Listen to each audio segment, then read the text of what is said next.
Hello student, जय Hind.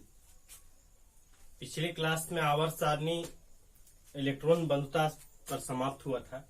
Electron लब्धि enthalpy, electron gain enthalpy. Electron लब्धि एंथैल्पी के बारे में आपको बताया गया था कि इलेक्ट्रॉन गेन एंथैल्पी का मतलब है कि इलेक्ट्रॉन ग्रहण करने के बाद जो परमाणु में ऊर्जा में परिवर्तन होता है उसी को इलेक्ट्रॉन लब्धि एंथैल्पी कहते हैं। इसका मतलब यह है कि जब कोई भी परमाणु इलेक्ट्रॉन ग्रहण करेगा तो उसका ऊर्जा या तो घटेगा या पहले से बढ़ जाएगा। घटेगा मतलब कि ऊर्जा मुक्त कर देगा, ऊर्जा त्यागेगा तो घट जाएगा। और यदि इलेक्ट्रॉन ग्रहण करने के दौरान वो ग्रहण कर लेगा ऊर्जा, तो पहले से उसका ऊर्जा जो था उससे और अधिक हो जाएगा। तो परिवर्तन हर हाल में होगा। आपको सिर्फ एक बात यह समझना है कि कब ऊर्जा ग्रहण करेगा, कब ऊर्जा त्यागेगा, ये सिर्फ एक बात पर निर्भर करेगा।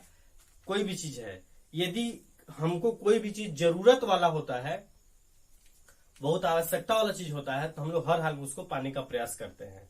तो यदि किसी परमाणु को या स्पीसीज को, आयन को इलेक्ट्रॉन का जरूरत होगा, तो यदि हम उसको इलेक्ट्रॉन देंगे तो उसके बदले में वो ऊर्जा देगा, मतलब ऊर्जा मुक्त करेगा। और यदि किसी को हमको जरूरत नहीं है, इसके बाद भी कोई सामान देना है, लॉजिकली बात आप समझ लीजिए, हमें कोई चीज का जरूरत नहीं है, अब ऐसे चीज कोई हमको ला करके दे कि रखिएगा क्या, तो हम रखने को तैयार नहीं होंगे। उसके बदले में उससे कोई ना कोई शर्त रखेंगे, इसको रखेंगे, ऐसे करोगे तब, ये करोगे तब, होता है ना। उसी तरह से जब परमाणु जो है उसको ऊर्जा इलेक्ट्रॉन की आवश्यकता नहीं होगी, या आयन है इलेक्ट्रॉन की आवश्यकता नहीं होगी, और यदि हम लोग इलेक्ट्रॉन जबरदस्ती दे रहे हैं तो उसके साथ साथ ऊर्जा भी देना होगा। अब प्रश्न है कि क्यों ऊर्जा देना होगा, इसका जवाब हम एग्जाम्पल में देते हैं। परिभाषा आपको कराया था, एग्जाम्पल देखिएगा। जनरल एग्जाम्पल है, जैसे मान लीजिए कि जब कोई एक्स परमाणु है, ऐसे नहीं गैसीय अवस्था में था, ये जब एक इलेक्ट्रॉन ग्रहण करेगा तो ये बन जाएगा एक्स माइनस। तो इस स्थिति में जो है कोई परमाणु था तो इलेक्ट्रॉन का आवश्यकता होगा, एक इलेक्ट्रॉन ग्रहण किया, तो इसका जो इलेक्ट्रॉन लब्धि एंथैल्पी होगा डेल्टा एच ईजी, ये निगेटिव होगा। निगेटिव का मतलब क्या है, शुरुआत में इलेक्ट्रॉन किसी को दे रहे हैं, तो शुरुआत में किसी को इलेक्ट्रॉन दे रहे हैं, तो इलेक्ट्रॉन ग्रहण करने के बाद शुरुआत में इलेक्ट्रॉन का कमी होगा। परमाणु है तो इलेक्ट्रॉन परमाणु के बराबर है, तो एक इलेक्ट्रॉन दिया जा सकता है। इलेक्ट्रॉन आपको तो पता, हर एक परमाणु नहीं, लेकिन आपको पता है कि जो अधातुएं हैं उनमें इलेक्ट्रॉन ग्रहण करने का प्रवृत्ति होता है, जो विद्युत ऋणात्मक गुण रखते हैं। तो जो परमाणु अर्थात धातु जो है इलेक्ट्रॉन ग्रहण करने का गुण रखते हैं, तो प्रथम इलेक्ट्रॉन देंगे तो उनको इलेक्ट्रॉन का जरूरत होगा, ऐसा प्रवृत्ति उनमें होता है इलेक्ट्रॉन ग्रहण करने का। वो चाहते हैं कि इलेक्ट्रॉन ग्रहण करे, इलेक्ट्रॉन हमें मिले। तो उस स्थिति में जब कोई परमाणु के लिए एक इलेक्ट्रॉन देंगे तो वो ऊर्जा उसके बदले में मुक्त करेगा। अब कल आप पढ़े थे, पिछले वीडियो में बतलाए थे आपको कि जब कोई परमाणु इलेक्ट्रॉन ग्रहण करने के बाद ऊर्जा मुक्त करता है तो उस ऊर्जा का जो मान है वो ऋणात्मक होता है। ठीक है। अब यही इसी परमाणु का ये जो आयन है, यदि दूसरे चरण में ये यदि इलेक्ट्रॉन ग्रहण करे, एक इलेक्ट्रॉन ग्रहण करेगा, तो X2 माइनस आयन बनेगा। अब क्या होगा, इसके दौरान कुछ आइडिया मिल रहा है आपको, बताइए। डेल्टा एच ईजी का मान क्या होगा, पॉजिटिव या निगेटिव। निगेटिव का मतलब ऊर्जा त्यागेगा और पॉजिटिव का मतलब ऊर्जा ग्रहण करेगा। तो आप बतलाइए कि ये जब एक इलेक्ट्रॉन पहले ही ग्रहण कर लिया, आयन हो गया, और आयन बनने के बाद जब एक इलेक्ट्रॉन ग्रहण करेगा तो क्या इसको इलेक्ट्रॉन का जरूरत होगा या नहीं होगा। इसमें दो बात आती है, आप समझिएगा। हर हाल में ये जो है, ऐसे जरूरत होना नहीं होना अलग बात है, लेकिन आप सोच करके देखिए कि जब कोई इलेक्ट्रॉन आएगा, जैसे मान लीजिए कि ये कोई परमाणु था, कोई भी परमाणु है, ठीक है, तो नाइट्रोजन ही मान लीजिए, नाइट्रोजन था ये, तो नाइट्रोजन एक इलेक्ट्रॉन ग्रहण किया, N माइनस बन गया। तो ये नाइट्रोजन था मतलब क्या कि 2 और 5, ये N माइनस बन गया, मतलब ये कि 2 और 6 ना, एक इलेक्ट्रॉन आ गया, 7 इलेक्ट्रॉन पहले से था, 8 हो गया, तो ये ऐसा हो गया 2 और 6। आप ये बतलाइए कि यहां पर 7 प्रोटॉन और 7 इलेक्ट्रॉन था, यहां पर 7 प्रोटॉन ही रहा, इलेक्ट्रॉन 8 हो गया। अब जब कोई इलेक्ट्रॉन यदि हम और देंगे इसको, मतलब एक्स माइनस, N माइनस को जब एक इलेक्ट्रॉन और दिया जाएगा तो क्या होगा कि उसके कक्षा में इलेक्ट्रॉन डेंसिटी बढ़ गया। उसके कक्षा में पहले से 7 इलेक्ट्रॉन थे, अब 8 इलेक्ट्रॉन हो गया। तो इलेक्ट्रॉन तो पहले से बढ़ न गया उतना ही प्रोटॉन पे, तो इलेक्ट्रॉन एक ही तरह का चार्ज जो है कक्षा में इलेक्ट्रॉन जो था उसकी संख्या में वृद्धि हो गई। तो वृद्धि हो गया तो अब इलेक्ट्रॉन हम देंगे तो कहां पर इलेक्ट्रॉन दे रहे हैं, कक्षा में ही न दे रहे हैं, और वहां पर पहले ही से इलेक्ट्रॉन बढ़ गया है तो समान चार्ज है। तो जब कोई इलेक्ट्रॉन जाएगा तो वो इसको जाने देगा, बाकी जो वहां पहले से इलेक्ट्रॉन थे बोले भाई साहब यहाँ जगह नहीं है, यहाँ जगह नहीं है। और समान समान को ज्यादा विरोध होता है, मतलब समान चार्ज है, रिपल्सन फोर्स लगेगा। तो यहां जो इलेक्ट्रॉन था पहले से इलेक्ट्रॉन जो वृद्धि हुआ उसको आने से इलेक्ट्रॉन डेंसिटी बढ़ गया। अब कोई इलेक्ट्रॉन आएगा तो वहां पर उपस्थित इलेक्ट्रॉन उसको रिपेल करेंगे, प्रतिकर्षित करेंगे। और वो जो प्रतिकर्षित कर रहे हैं, जो विरोध कर रहे हैं, उस विरोध को कम करने के लिए, समाप्त करने के लिए हमको ऊर्जा भी देना पड़ेगा, तब जाकर के विरोध शांत होगा तो इलेक्ट्रॉन अगला ग्रहण किया जाएगा। माने इस स्थिति में जब तक घूस नहीं देंगे, क्यों घूस, क्योंकि विरोध हो रहा है, एक इलेक्ट्रॉन ग्रहण कर लेने से इलेक्ट्रॉन डेंसिटी बढ़ गया, तो अब और इलेक्ट्रॉन देंगे तो रिपल्सन होगा। तो रिपल्सन होगा माने विरोध हो रहा है, इलेक्ट्रॉन को नहीं जोड़ने दिया जाएगा। तो उस विरोध को समाप्त करने के लिए हमको कुछ खर्च करना पड़ेगा, मतलब ऊर्जा देना पड़ेगा। तो अगला स्टेप में यहाँ ऊर्जा देना पड़ेगा, मतलब इलेक्ट्रॉन लब्धि एंथैल्पी का मान पॉजिटिव होगा। बोले क्लियर हो रहा है, यही इलेक्ट्रॉन लब्धि एंथैल्पी। समझिए इतना बात यदि आप समझ गए तो लगभग क्लियर है। एग्जाम्पल लिख लीजिए, नीचे हेडिंग देना है आवर्त एवं वर्ग के अनुदिश इलेक्ट्रॉन लब्धि एंथैल्पी का परिवर्तन। हेडिंग देना है आवर्त एवं वर्ग के अनुदिश इलेक्ट्रॉन लब्धि एंथैल्पी का परिवर्तन। डैश देके लिखेगा,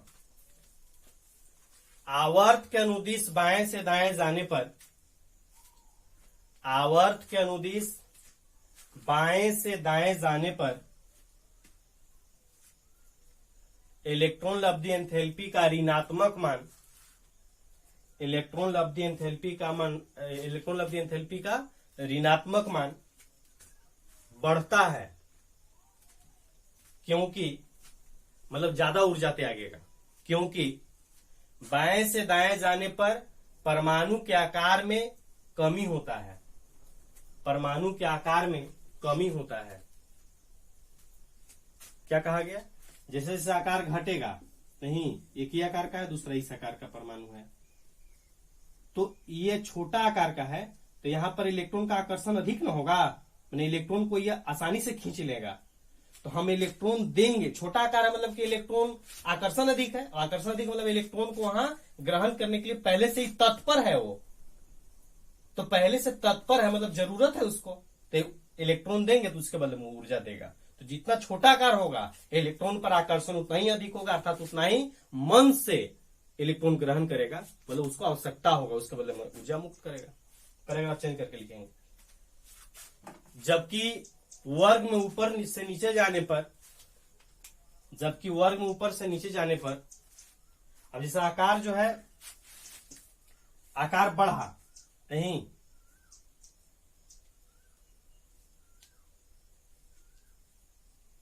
क्या बोल रहे थे, आकार घट रहा था तो आकर्षण बढ़ रहा था, अब आकर्षण बढ़ने से इलेक्ट्रॉन आसानी से ग्रहण किया जाएगा।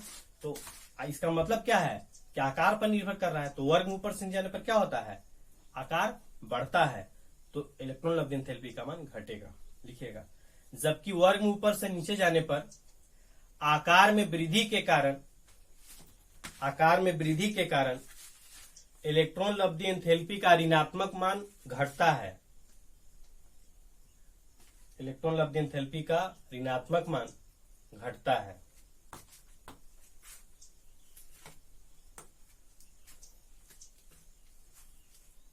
नोट करके लिख लेंगे, सभी उत्कृष्ट गैसों का इलेक्ट्रॉन लब्धि एंथैल्पी मान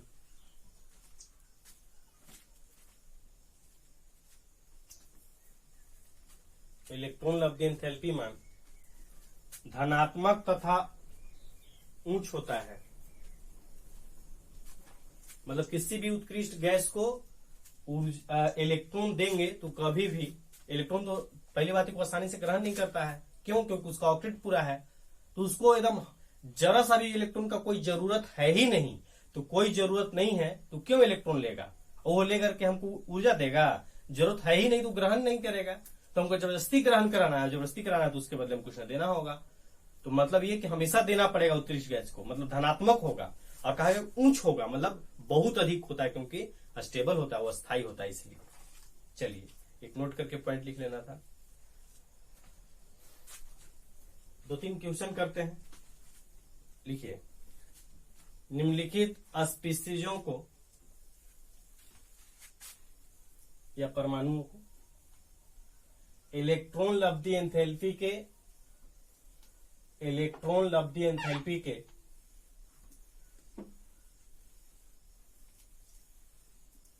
घटते क्रम में सजाएं।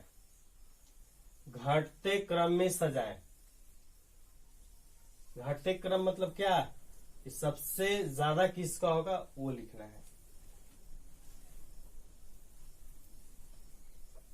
देखिए एक बात समझिएगा, बोलचाल की भाषा में इलेक्ट्रॉन लब्धि एंथैल्पी का जो मान होता है वो ऋणात्मक मान का ही चर्चा होता है।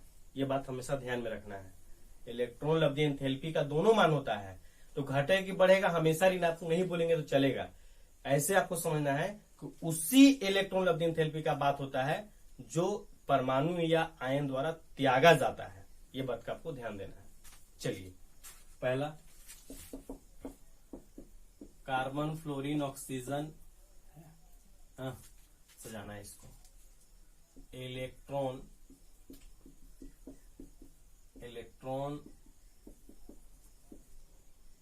लब्धि एंथैल्पी का क्रम, बहुत बड़ा नाम है। इलेक्ट्रॉन लब्धि एंथैल्पी का क्रम क्या कहा गया अभी? आवर्त में ये भी दूसरा आवर्त, ये भी दूसरा आवर्त, ये भी दूसरा आवर्त, सभी दूसरे आवर्त के तत्व हैं। तो दूसरे आवर्त के तत्व हैं तो हमको पहचानना है। आवर्त का हो गया सेम, तो बाएं से दाएं समझ लेना है। अभी बाएं से दाएं हम लोग पढ़े, तो बाएं से दाएं सजाएंगे तो पहले आएगा बाएं भाग में कार्बन, तब ऑक्सीजन, तब फ्लोरीन। तो बाएं से दाएं जाने पर क्या होता है? बढ़ता है, मतलब दाएं भाग वाला का अधिक होगा। तो दाएं भाग में सबसे कौन आएगा? फ्लोरीन। तो फ्लोरीन का इलेक्ट्रॉन लब्धि एंथैल्पी सबसे अधिक होगा। इसके बाद क्यों? क्योंकि इसका आकार सबसे छोटा है। तब ऑक्सीजन, और इससे भी छोटा कार्बन। घटते क्रम में हो गया। दूसरा आपको करना है, फ्लोरीन है, ब्रोमीन है, आयोडीन है, क्लोरीन है। सजाना है इसको। सजाइए, वीडियो रोक करके 2 मिनट सजाइए।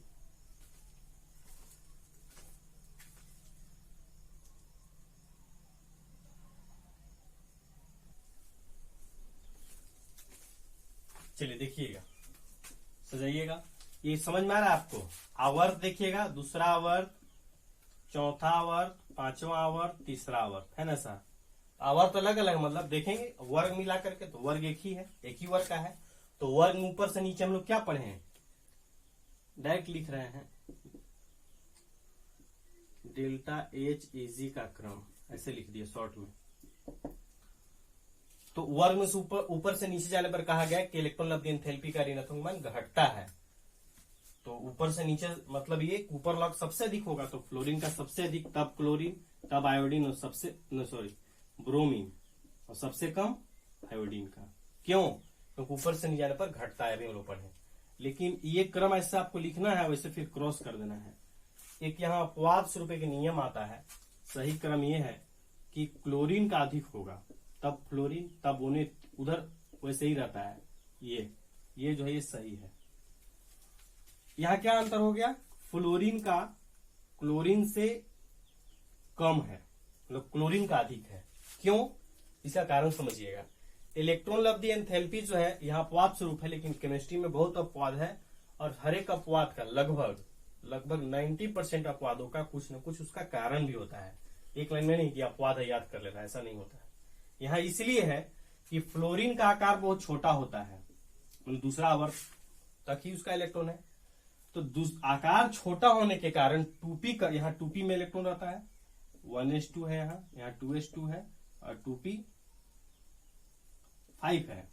तो 2p5 है, ये जो 2p कक्षक है ये नाभिक से नजदीक होता है, मतलब दूसरा कक्षा है तो नाभिक से नजदीक ही होगा।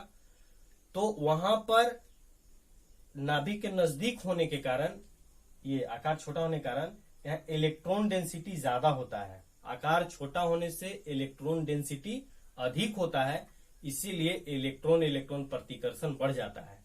तो फ्लोरीन जो है उतना आसानी से इलेक्ट्रॉन ग्रहण नहीं कर पाता है जितना आसानी से कौन करेगा, क्लोरीन करेगा। क्लियर हो गया? क्यों ऐसा अपवाद है?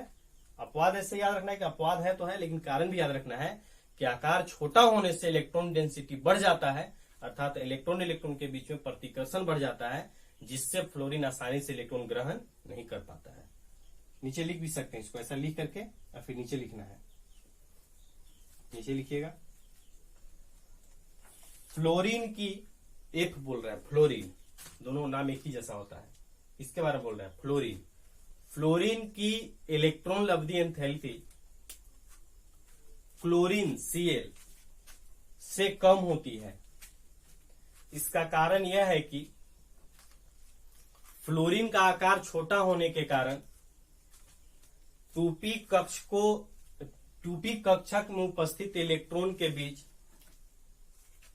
प्रतिकर्षण अधिक हो जाता है, जिससे इलेक्ट्रॉन आसानी से ग्रहण नहीं हो पाता है, जिससे इलेक्ट्रॉन आसानी से ग्रहण नहीं हो पाता है।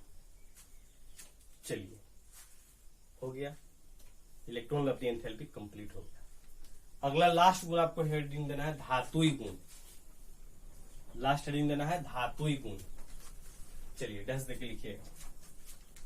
धातुई गुण क्या है?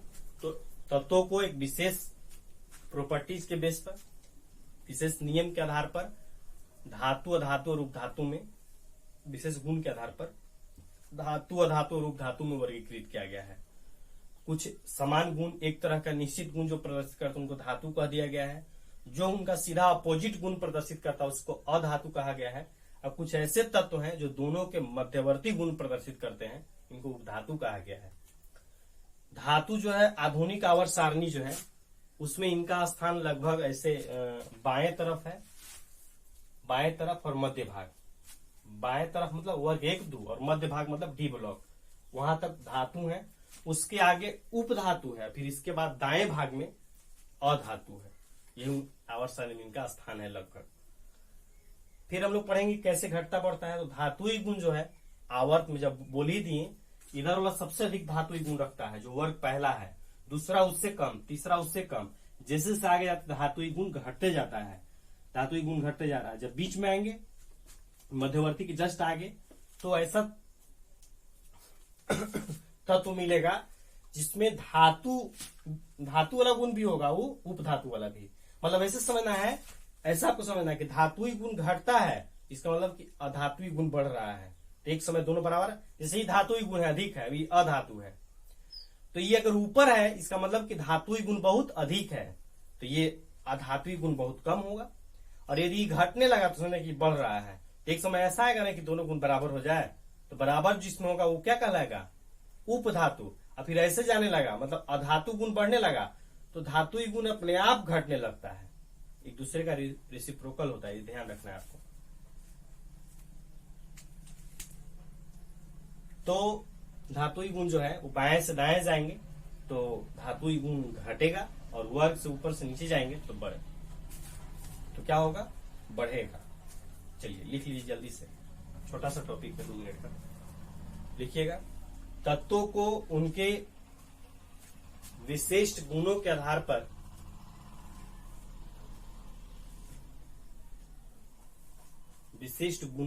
पर धातु, अधातु तथा उपधातु में वर्गीकृत किया गया है।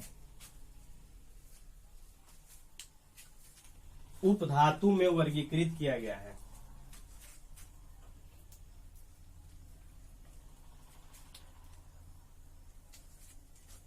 आधुनिक आवर्त सारणी में धातुएं बाएं तथा मध्य भाग में, कॉमा, उसके बाद उपधातु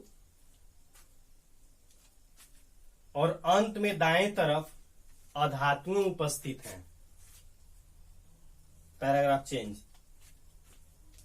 आधुनिक आवर्त सारणी में बाएं से दाएं जाने पर, आधुनिक आवर्त सारणी में बाएं से दाएं जाने पर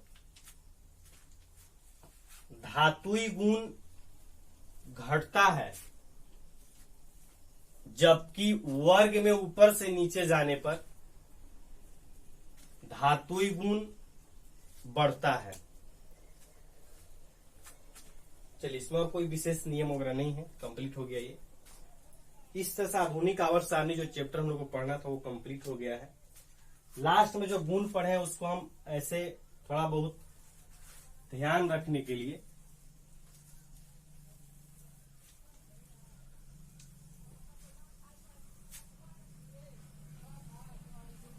एक ग्राफ जैसा बना देते हैं, रोक के बना देते हैं, समझिएगा।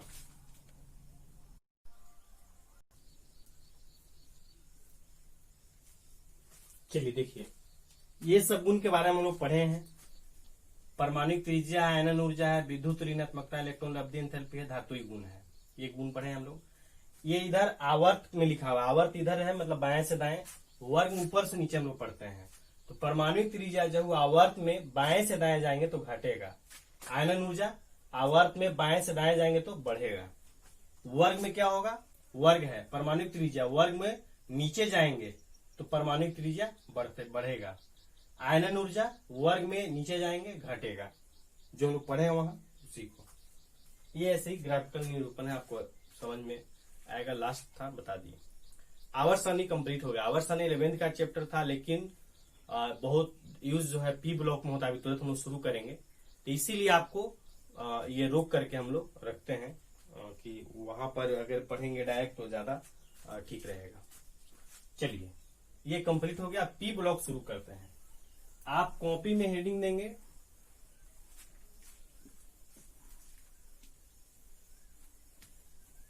देखिए पूरा एक पेज पर आपको हेडिंग देना है।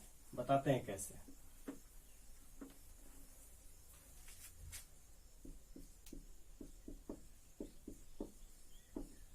पी ब्लॉक के तत्वों का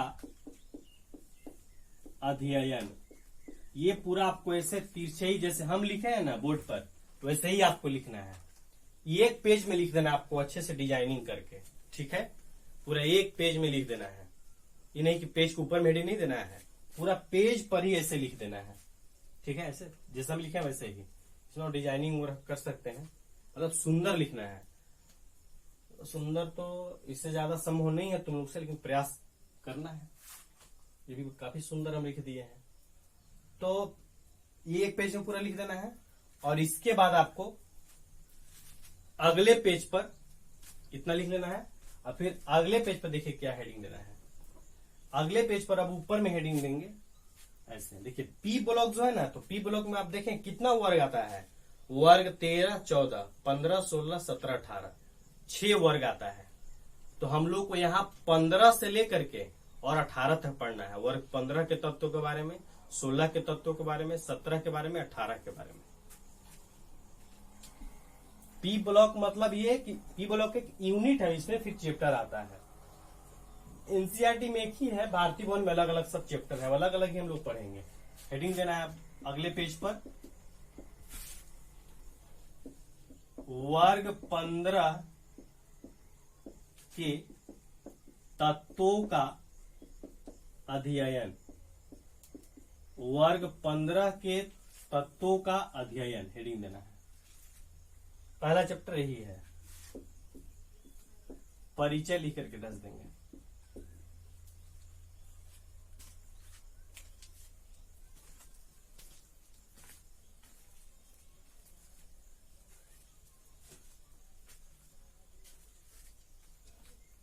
देखिए समझिएगा, देखिए पी ब्लॉक में हम लोग को वर्ग 15 से वर्ग 18 तक के बारे में पढ़ना है। कैसे पढ़ना है, पहले वर्ग 15 पढ़ रहे हैं, क्या क्या पढ़ना होता है बता देते हैं आपको। जैसे जब वर्ग 15 पढ़ेंगे हम लोग, तो वर्ग 15 आपको याद ही होगा कौन कौन आता है। नाइट्रोजन, फास्फोरस, सेलेनियम,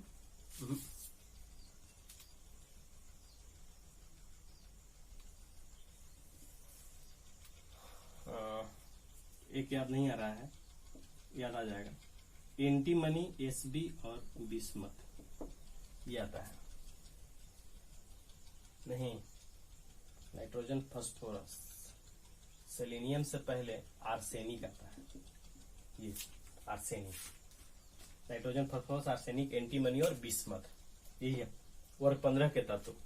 तो हम लोग वर्ग 15 में देखिए क्या क्या, हर एक वर्ग पढ़ेंगे बहुत सारा क्लियर हो जाएगा। वर्ग 16, 17, 18 पढ़ने में भार नहीं पड़ेगा, अच्छे तरीके से पढ़ लेंगे। तो क्या क्या पढ़ना होता है, पहले परिचय पढ़ेंगे, इसके बाद इनका सामान्य गुण पढ़ेंगे। सामान्य गुण में आएगा आपको जो हम लोग अभी पढ़ रहे थे, इलेक्ट्रॉनिक विन्यास होकर आएगा।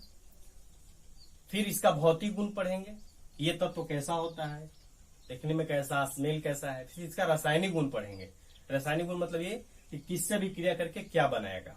3 गुण पढ़ेंगे, सामान्य गुण, भौतिक गुण और रासायनिक गुण।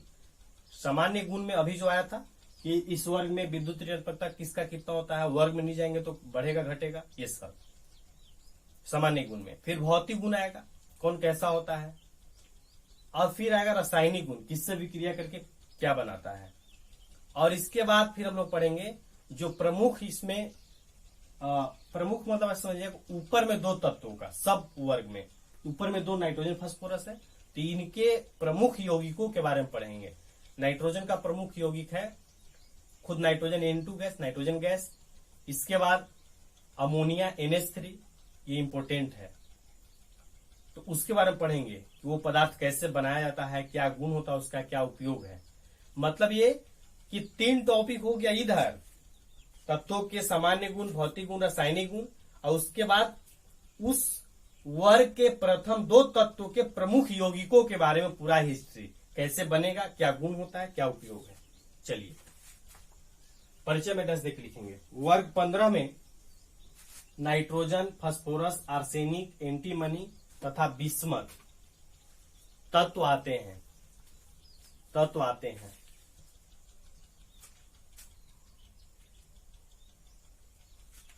इनमें नाइट्रोजन तथा फास्फोरस अधातु, कॉमा, आर्सेनिक तथा एंटीमनी उपधातु एवं बिस्मथ धातु है, चलिए हो गया, बिस्मथ धातु है, परिचय हो गया। आगे हेडिंग देना है वर्ग 15 के तत्वों के सामान्य गुण। हेडिंग दीजिएगा वर्ग 15 के तत्वों के सामान्य गुण,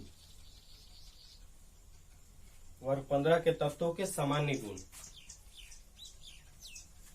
चलिए पहला लिखिएगा इलेक्ट्रॉनिक विन्यास। सामान्य गुण में पहला क्या लिखना है, इलेक्ट्रॉनिक विन्यास।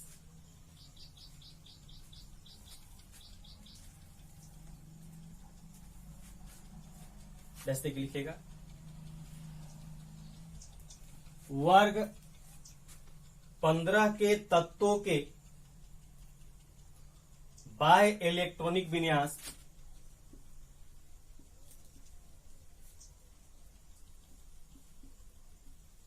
NH2NP3 होता है, NH2NP3 होता है तथा इनका संयोजी इलेक्ट्रॉन 5 होता है,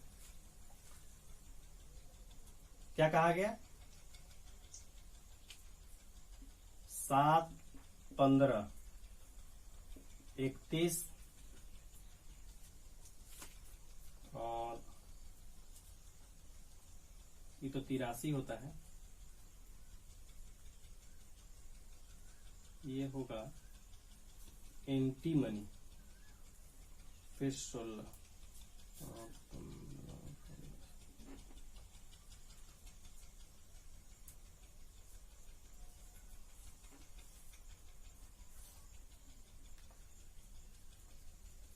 8, 5, 13, 33 में होगा,